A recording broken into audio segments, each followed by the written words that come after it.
Good morning, afternoon, evening, and welcome to Concerned Citizens Presents, a new offering on Village TV. Concerned Citizens of Laguna Woods is an organization committed to peace, social justice, economic equality, and a clean environment. For the duration of the lockdown, instead of its usual 2 meetings a month, Concerned Citizens will broadcast 2 programs a month on this channel. Our programs will feature films, lectures, and debates on topics related to our mission. We hope you enjoy today's program. My name is Suzanne Modell, and I am chair of the program committee of Concerned Citizens of Laguna Woods, a progressive organization in a Southern California retirement community. Today, June 3rd, 2020, Concerned Citizens is pleased to have the opportunity to talk with Professor David Snow about homelessness. David Snow is Distinguished Professor Emeritus at the University of California, Irvine. He is a national expert on both social movements and on homelessness. He received a PhD in sociology at UCLA, and in addition to UCI, he has taught at the universities of Arizona and Texas. Welcome, Dr. Snow. It's a pleasure to be here. Thank you. To begin, a few questions about the effects of the coronavirus, if you will, on the homeless. At last count, which was in 2019, over 6,800 Orange County residents were homeless on a given night. Here in Orange County, do you have any idea how many homeless persons have contracted COVID-19? You know, I don't think that there's a precise estimate on that. At least I haven't been able to find it. One issue is with respect to testing, but I know you're interested in Project Room Key, and one of the things Project Room Key has done, and this will help understand, or at least suggest an answer to your question. It was established by the governor to provide housing for homeless over 65 with different health conditions. But what they've done is have 3 different kinds of housing arrangements. And one is called temporary isolation shelter, and this is for individuals who are sick or symptomatic of COVID-19. Now, for Orange County, the capacity of beds for that category is 137. How they came up with that number, I have no idea. But as of the end of May, the current occupancy of those rooms, there were 60 homeless in those facilities. 60. 60, there's still 77 available. That's not to say they all have tested positive for COVID, but certainly some may be symptomatic. And so this is to isolate these individuals from others. And there are actually 2 facilities for that. One is a hotel in Orange, which has a capacity of 127, and then a motel in Laguna Hills, which has a capacity of 10, but only 2 people are in it. Well, that's of interest to us. As you know, there was originally an attempt to use the local Ayers Hotel as a respite place for homeless people, and there was a tremendous outcry about it. So the county backed off and now has settled on the Laguna Hills Inn. So you're telling us that despite all of this concern, there are actually only a couple of people there right now. That's according to recent count and statistics from the Orange County Health Department. Well, now, if I might ask for you, your opinion a bit as an expert. So what would you not say that the homeless must be very vulnerable to this illness? And would it might it be the case that there are homeless people who are infected and they're not taking advantage of these opportunities?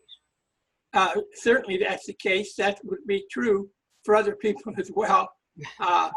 You know, it's, while some of our politicians say testing is widely available, you often have to go through screening in order to get testing. It's not just something you can walk up and request. So of course that could be an issue. You're right. The other, in this the governor's program, the idea behind Project Room Key is you have individuals over 65 who are likely to have comorbidity issues. So other kinds of issues, as with health issues, as with most of the population or sizable proportion of the population, 65 and older.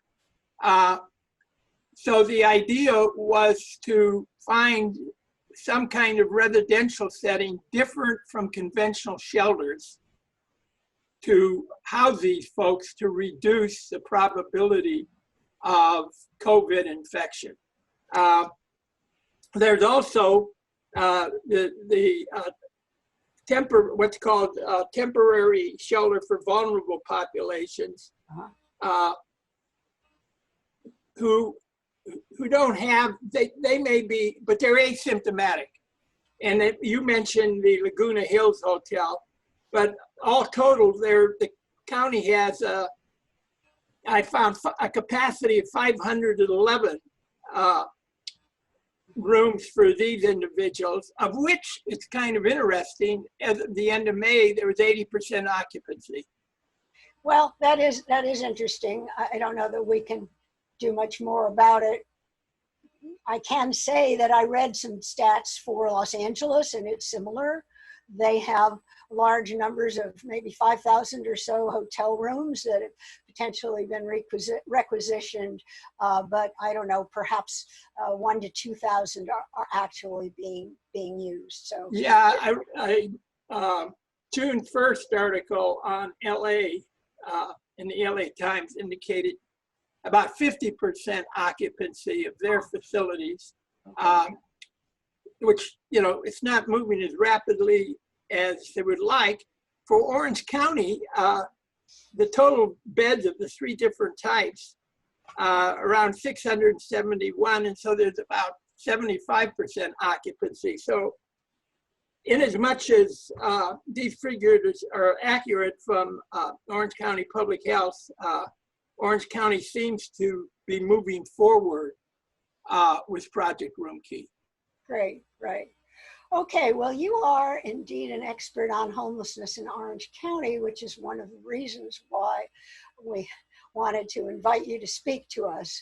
A few years ago, you and one of your colleagues, Rachel Goldberg, undertook a major study for United Way. It was called Homelessness in Orange County, the Costs to Our Community. I wonder if you could talk a little bit about that. Perhaps we're going to go into some slides now, and you can tell us a bit about how you designed the study and what you found. Sure, absolutely. Yes, just to give you, the aim of the study was to try to find out as well as possible, what does it cost us? What does it cost the community? What does it cost the county to have our residents, or some proportion of our residents, sleeping on the street? Would we be better off housing them from an economic standpoint, or leaving them on the street? And so this was a question that was posed. Additionally, we were interested in kind of the demographic characteristics of the county's homeless and their biographical characteristics. To do this study, this slide shows, we tried to get two sets of information. On my left here, the first was what you would call institutional organizational information. So this would include trying to get cost data from the 34 municipalities in the county, from the hospitals with ERs, of which there are 20 some, and of non-governmental agencies who work with the homeless. And of course, there are a good many of them. We created questionnaires for the municipalities, the hospitals, took a sample of non-governmental agencies, and then the county cooperated and provided with their cost information. So that provided, on one hand, the costs that kind of go into the black cell. On the right, we also wanted to get information from homeless individuals so we could drill down a little bit. So we interviewed people in the street, in shelters, and in different people who were recently homeless but are now living in different kinds of housing configurations. So in transitional housing and what's called rapid rehousing and what's called permanent supportive housing. Permanent supportive housing is what the county is really pushing for now, because this is housing that provides wraparound health care for homeless individuals who are chronically homeless and have comorbidity. So a number of serious health issues. And we thought, well, you know, it's one thing to know what is the average cost, for example, of emergency room visit. And we can say, okay, it's $1,000 per visit across the hospitals. Well, how does that work out at the individual level? And so we, in our questionnaire for the individuals we interviewed, and we were all over the county doing the interviews, we had questions about that, like during the last 6 months or last 30 days, how many times have you visited an emergency room? So we could take individual Joe who said, oh, I've been to Hoag Hospital for 12 emergency room visits in the last 6 months. We know what that average cost is.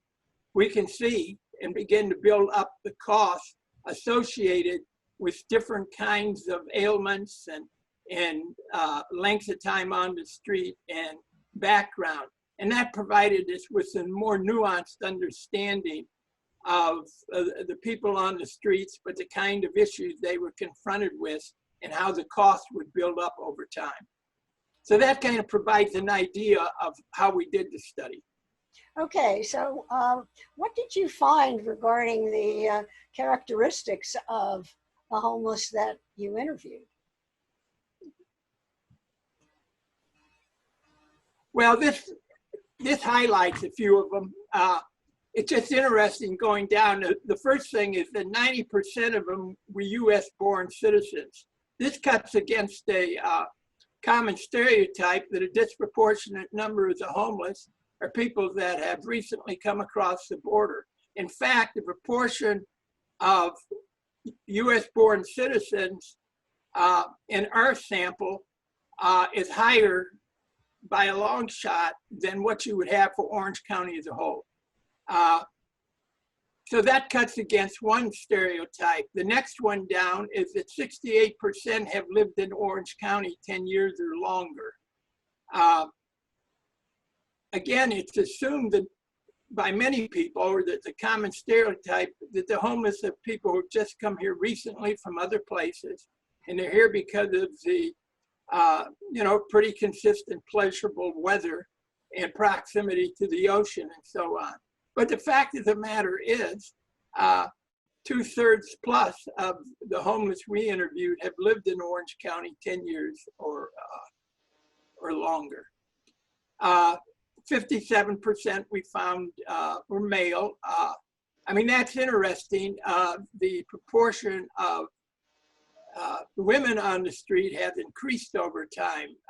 Back when this current wave of homelessness began in the 1980s, and particularly the second half of the 1980s, the proportion of male homeless was much higher. So the proportion we find today, the proportion of women homeless has increased.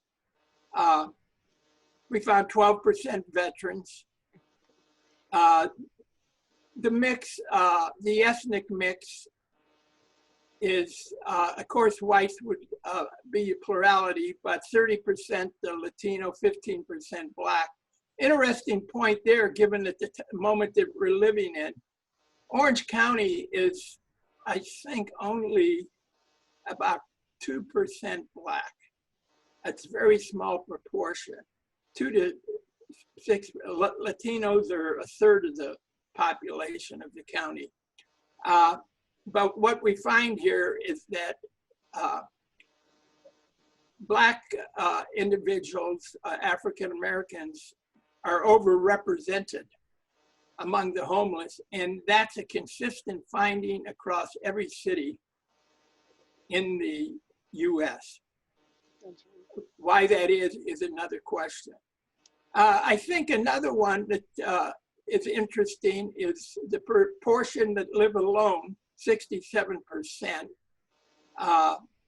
6% are married and only 17% having children under 18. In sociology or the social sciences, we might refer to that as social capital deficits. And this will come up again. And to a certain extent, that's why communities like Laguna Woods are important, that provide people with social connections. The homeless in general don't have those connections given the proportion that live alone. Two other interesting findings here. The number that have not completed high school, and the relatively small number, you see 49% last worked at a job with a regular paycheck 5 years ago. That's another deficit. Homeless individuals, and what economists call human capital, combination of education and work record and experience. And clearly the homelessness have a deficit there. The final thing I want to emphasize is with respect to health. You see that 45% have fair or poor health. And the question we use comes from a standard health survey used over and over again across the country that pretty much asks people, all things considered, how would you assess your health in so many words? And that's, here we have 45%. For Americans in general, only about 9% combined is fair to poor health. And even Americans living in poverty, it's only 22%. So that really accents, underscores the poor health condition of the homeless. Not surprising, given that they're living on the street. But it's also relevant when you're talking about the exposure to other kind of viruses and health vulnerabilities. Okay, well, that's very interesting, and I know our audience wants to know about this kind of thing. So let's move forward. We have quite a few slides here. Would you like to tell us a bit more about what the study found? Yeah, one of the big issues is the causes of homelessness, or what kind of factors combine to increase the probability of a homelessness. And there's two ways, there are two sets of factors I really want you to keep in mind. Most people, what they normally think when it comes to homelessness, they think of biographic factors, drugs, alcohol, mental illness, physical health. But you also have the structural factors. Now, we asked the homeless about the factors that contributed to their being on the streets, and they could select as many as they wanted. What's interesting is 40% emphasize securing or retaining jobs with living wages. and another 36% finding affordable housing. So these are the structural determinants. I think one way to think about it is if you think of the game musical chairs and think of the chairs as the structural factors. And what causes the chairs to be pulled or to be in insufficient supply, then you ask what kind of factors leave some people standing. And those would be the biographic vulnerabilities. And so the point is, you can't understand homelessness by just focusing on biographic vulnerabilities. You have to also look at the structural antecedents. And I think the next slide will help underscore that. Yeah, this is dated by a few years now, but anyway, it shows the inflation-adjusted median rent, how it increased 24%, while income declined 10% between 2000 and 2014 in Orange County. And, you know, this is basically the story for an increase in homelessness. As that gap increases, the probability of homelessness increases. And we know in Orange County, I mean, in many ways, it might be surprising that we don't have more homeless than we do, given the cost of housing. Well, I might just interject that when I was doing some background for this talk, I had some dated information. That is to say, I had the homeless count for when you did the study, or 2016 or something, and now you corrected me. So when I stated that there were over 6,800 homeless just 4 years ago. That's about a 50% increase, I calculated, over the number you counted. So in fact, the income problem and the housing problem are evidently diverging even more than you only go to 2016 here. Right, and they have, and that's a significant part of the problem. Right. So those are the structural factors as to which individuals kind of in that gap may end up homeless. These different biographic vulnerabilities can come into play. And the next slide may show that a bit more. Yes. This is just for the women we interviewed. We also have a separate one for men, but this is sufficient. Let's see, what you see here, I wonder if they have the all the percentages. Yes, for the one on the red, the pie chart here, these are structural factors.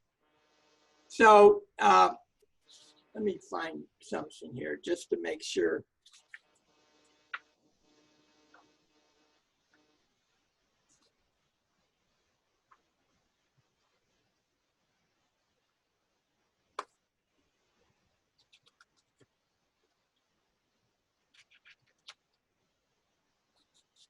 So what you're actually trying to do here is you're trying to figure out what combination of factors are associated with increasing the chances that you would be right. homeless. And they're different from that, slightly different probably. And you can see here, for those going into the red portion of the pie, which is probably about 2/3, if you look to the right, the two with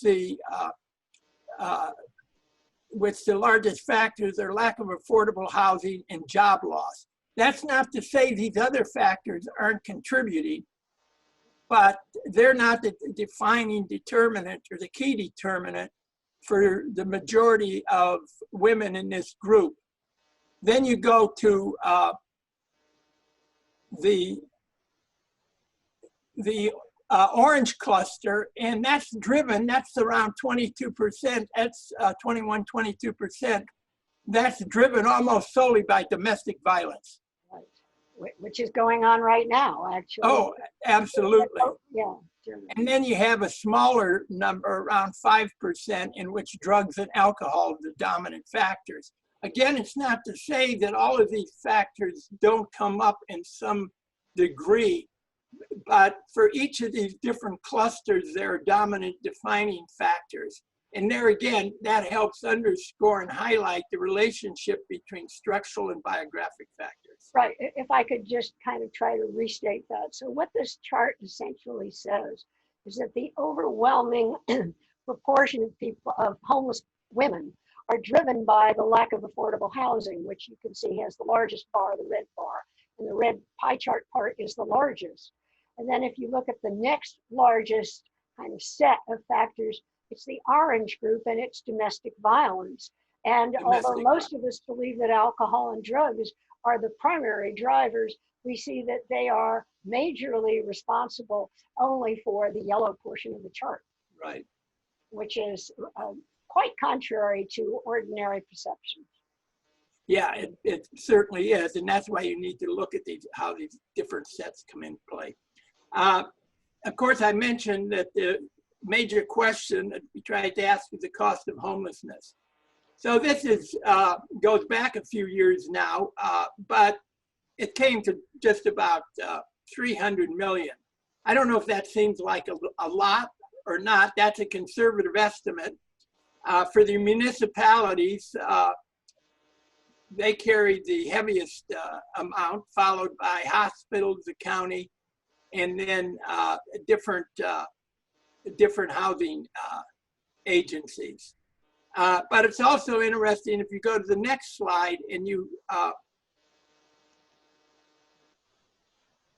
look at you cluster the cost in terms of healthcare, housing, law enforcement.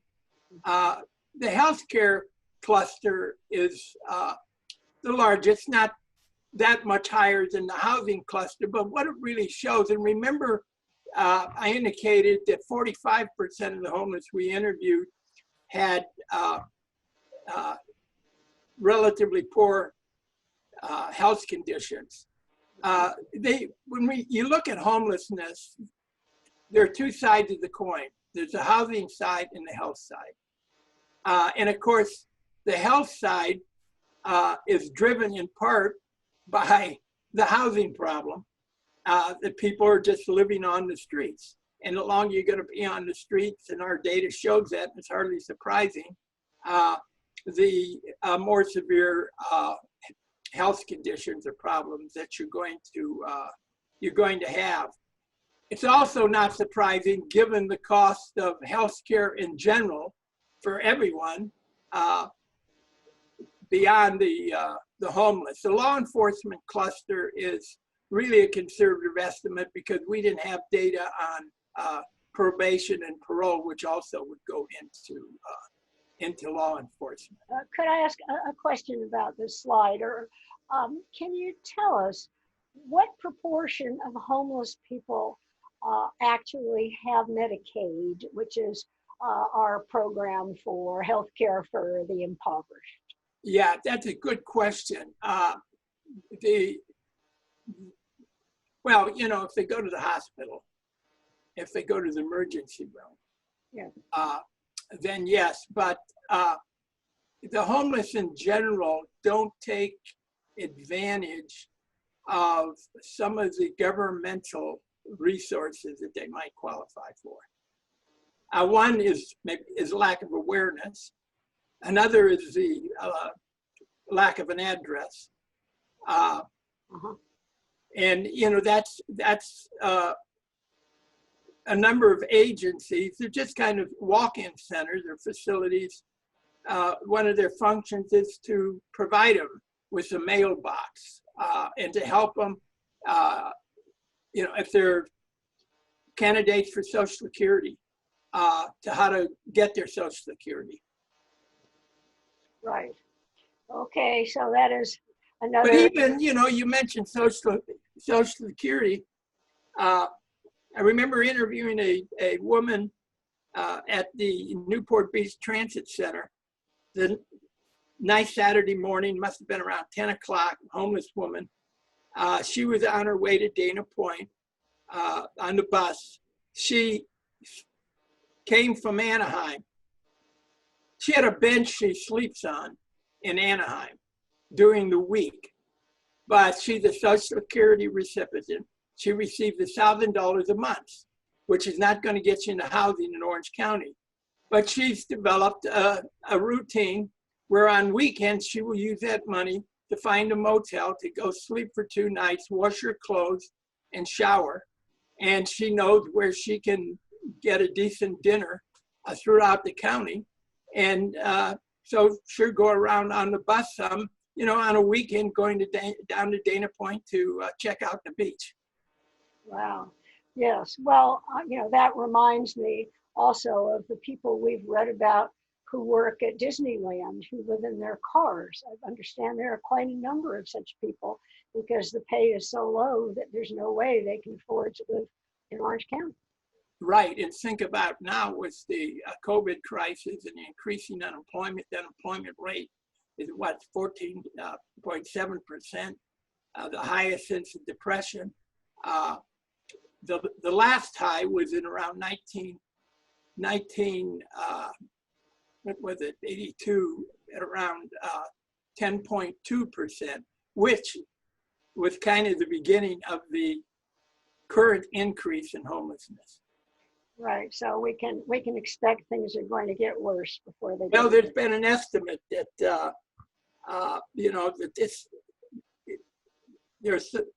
there's between 500 and 600,000 estimated homeless in the country.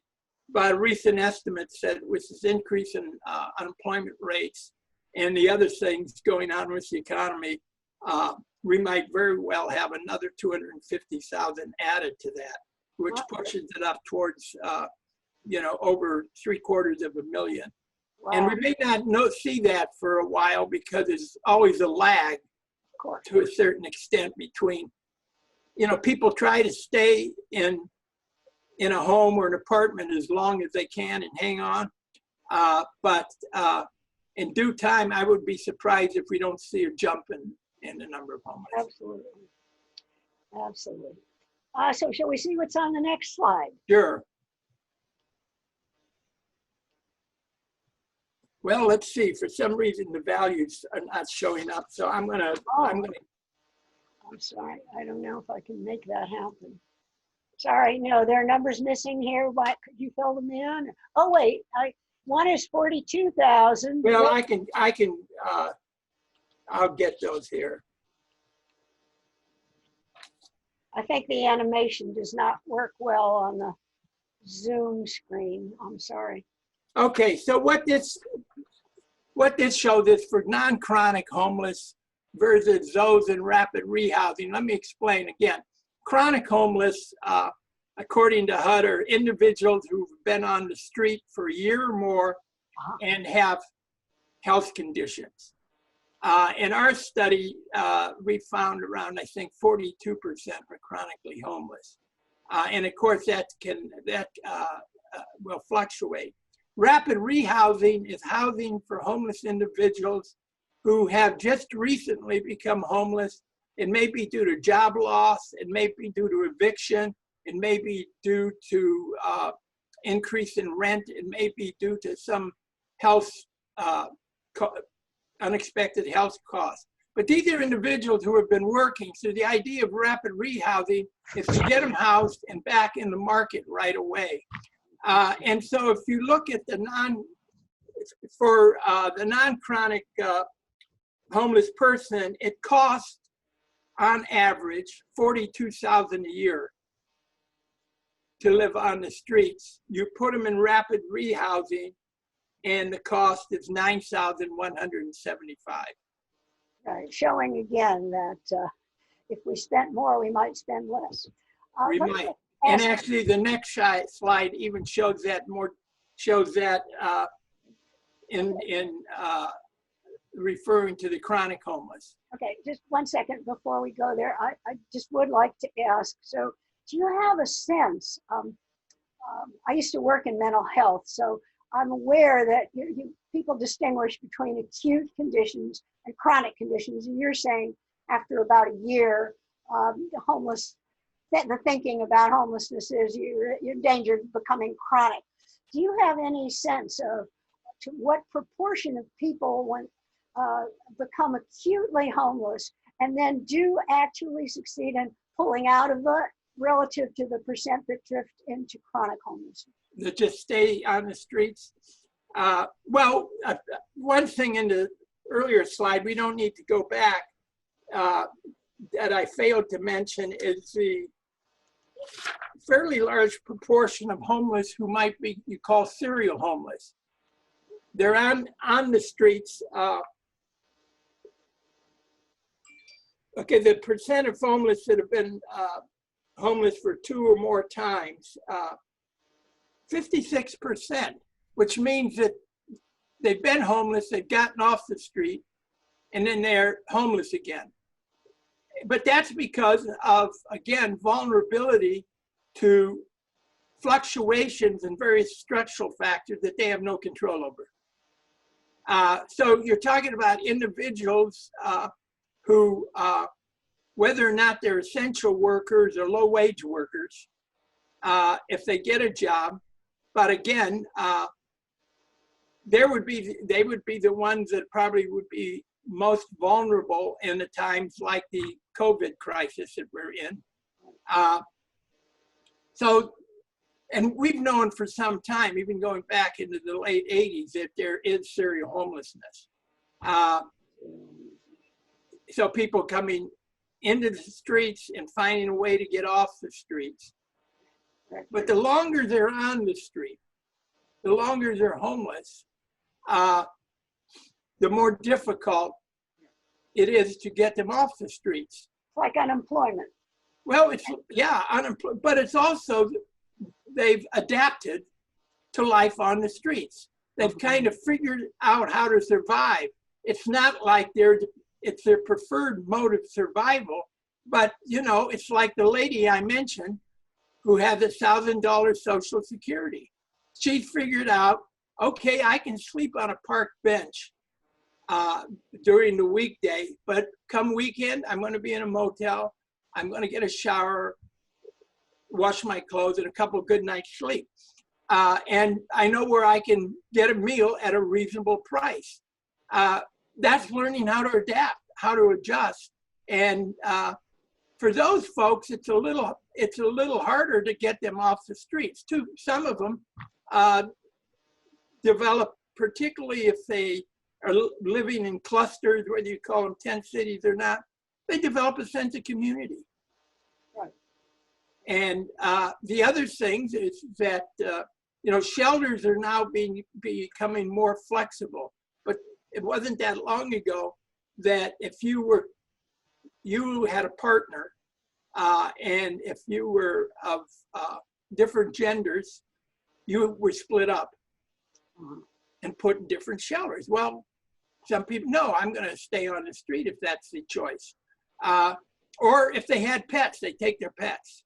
Now some of the shelters are becoming more flexible in that way. Okay, here's the slide about the cost savings. I'm sorry, I sort of put you on a tangent. Let's get back to the slides. You wanted to show how much would be saved if we spent more on supportive housing. Yeah, well, okay, there's a figure of 100,759. That includes that's the cost of an individual, of a chronically homeless person living on the streets, 100,000. If you put them in permanent supportive housing, which I mentioned provides health care, that's cut in half. Amazing. That's a huge savings. And other things that decline with that, 78% fewer ambulance rides, almost 100% fewer tickets from the police. What are the tickets for? It may be sleeping in a park. It may be eliminating in a public, in a park. It may be having an open alcohol container in a public area. So they get tickets for this. They have to go to homeless court. They get a fine, which of course they can't pay, which increases their criminal record for relatively small, insignificant offenses, and it becomes a vicious circle. But when you give them housing, all those sorts of things kind of disappear. Why? Because now they have their own bathroom. they have a place to eat, they have a bed to sleep in. So they don't need to do the sorts of things that they do to survive when sleeping rough in the streets. David, I'm sorry, I need to interrupt again. Did you say homeless court? There is a thing called homeless court, and they're county courts and courts for different kind of issues. So yeah, it's so if some homeless person gets tickets for X, Y, and Z, and when I say tickets, I'm not talking about serious crimes. You know, they have to go, and there's a verdict rendered, and you know, the decision may be to give them a fine. Probably the smart decision is to forget the fine, because they're not going to be able to pay it anyway. They're paying for the judge's time. Sure. Interesting. Okay, let's see what you got for us next here. And this, maybe the last slide, but this is for the upper 10%, the upper decile of the chronic homeless. So for the upper 10%, so these are the most compromised medically, $439,000 a year. Again, if you put that person in housing, permanent supportive housing, it drops to $55,000 a year. And then, again, this is the upper decile. This one here, I mean, again, that just shows the tremendous cost savings by putting those who are severely compromised medically in housing that provides health support. Okay, before we go to this slide, now this slide is partly in response to a question that we had some of our concerned citizens submit. But basically, when you say that a large amount of money is spent for, you know, small people, and you've shown so many amazing results, came out, I guess, in 2017. Have you seen any change in policy with respect to the homeless when you present these startling cost-saving results? Yeah, I mean, I think there's been two drivers in the county with respect to more recent policy initiatives regarding the homeless. And one, of course, was some of Judge Carter's decisions, Judge David Carter, who I know his popularity varies across different communities. But, you know, he made the decision with respect to the 10 cities along the 57 and the 5 where they can join, and the 22, that you can't just throw people, you can't demolish these 10 cities and throw them into the communities and then arrest them for being in public places without providing housing. And that really pushed the county and municipalities to move forward on that front. The other thing that's made a difference is this cost study, where people, you know, people can say, let's argue we should do this for humanitarian or moral reasons, but oftentimes what moves the dial are economic cost decisions. That's right. So, so let's move on here then to you are able to tell us a little bit about the resources that the homeless themselves have. Yeah, so the question of how do the homeless survive materially, and yeah, there was a question about do they work. Well, first the majority, well, not that it's the most prevalent income source, if you want to call it that, is food stamps across for men and women, but in total. Then there's what we call shadow work. And shadow work is the things that the homeless do in the shadow of regular work. You know, regular work, where you work is regularized, the rate of pay is regularized, what you do is regularized. Shadow work are these other sorts of things. They require energy and time. Panhandling is an example of shadow work. collecting cans and cardboard and selling them is an example of shadow work. You know, selling small-scale drug sales would be shadow work. There's a whole host of things that people might do that would fall under that cluster. Then there's employment, which is next at 27%. Then Social Security disability. Some funds, not much, about 23% from family and friends, a little bit from general assistance, and then Social Security. But what most homeless who live on the streets do in order to survive, they cobble together a number of these things. You know, not any one of them is going to be sufficient to make it. And when we look at that, you can also see variation. Go to the next slide, and you know, what do they make? And so we look by whether they're on the street, in a shelter, and different kinds of housing. Somebody asked, have they worked? Well, what percentage have worked in the last 30 days? You know, and by that, it could be day labor, it could be regular work, but you're working for a wage. You see interesting variation across these different categories of housing. 76% in rapid rehousing, because these are individuals who were working right up to just a short time ago and are easy to get back in the labor market. You can see the variation in median earnings for rapid rehousing, a little over $1,000. When you get down to the total median earnings, and again, this is from cobbling together these different things. You see the street homeless, $500 a month, shelter, $520, rapid rehousing, close to $2,000 a month. But if you add them all together, only $860 a month. So, you know, the answer to the question, do they work? Yes, some do. Some do work for labor, but some do other sorts of things that they try to